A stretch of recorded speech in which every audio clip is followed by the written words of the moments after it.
He is an Indian teenager, a Chennai-born prodigy, and now a chess legend. I'm obviously talking about Gukesh Dommaraju. He has stunned the world and rewritten history. At the age of 18, Gukesh has become the youngest world chess champion. He is the second world champion from India after Vishwanathan Anand, and the 18th world champion overall.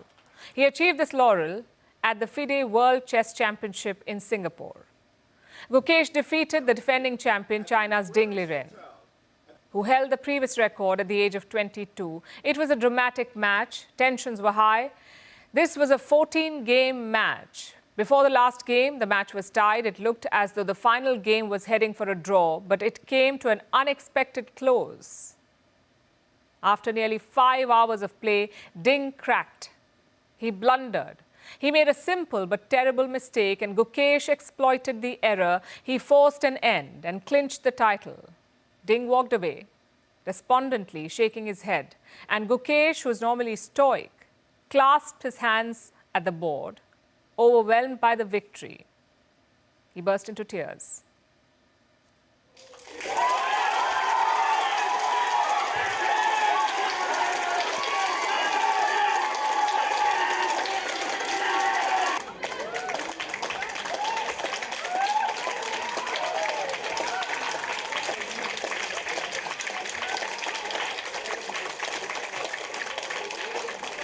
It has come full circle for Gukesh.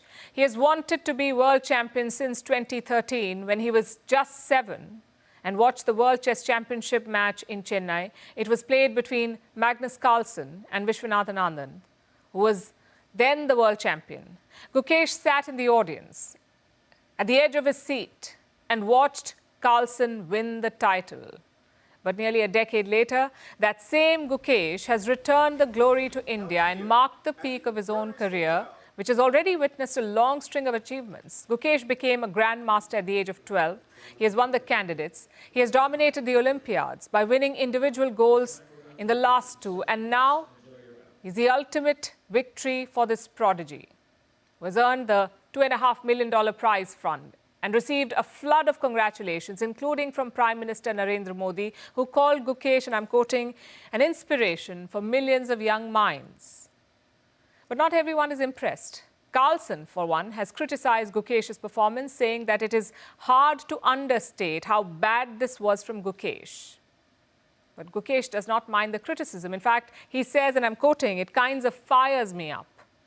Now, that is D. Gukesh for you. He is obviously an extraordinary talent, but he is practically immovable as well.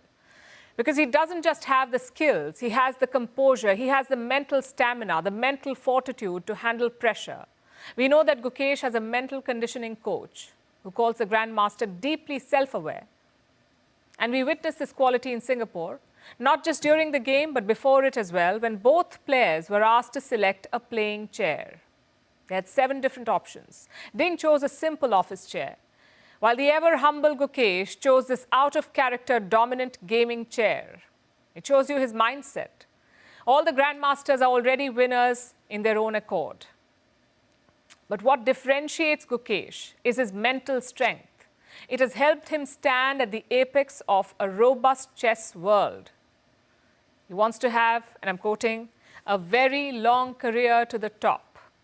At the top, rather. And by the looks of it, he will. We wish him all the best.